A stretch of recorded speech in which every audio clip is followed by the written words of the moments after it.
In electronics, the solderless breadboard is a very convenient and efficient way to build temporary circuits and to experiment with your latest analog or digital designs.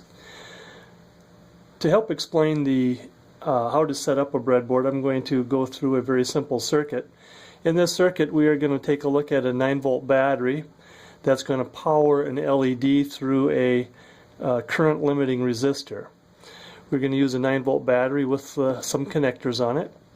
And the solderless breadboard is very nice to use because we can simply plug in the components into the holes to make connections. For instance, this resistor right now is in the breadboard, and what I want to do is connect this LED. The top part of this LED is called the anode. The bottom is called the cathode. And how you can distinguish that on the LED itself is that the LED has a very subtle flat end on the LED. That flat end is the cathode. It also is shown here by the shortest lead on the LED.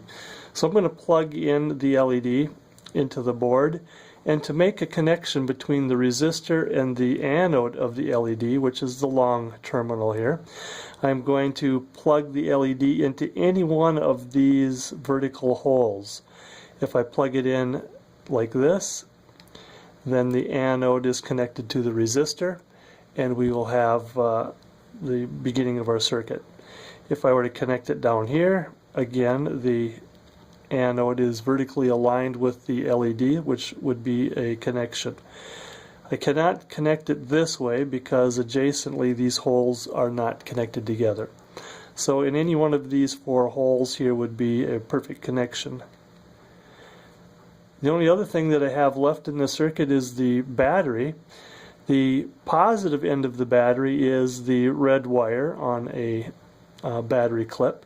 If I were to connect the red wire to the resistor, I would have to connect the red wire to some place on this vertical line here, anywhere. And the black lead is the negative side of the battery. The negative side of the battery is going to be connected to the unused pin, the cathode on that LED.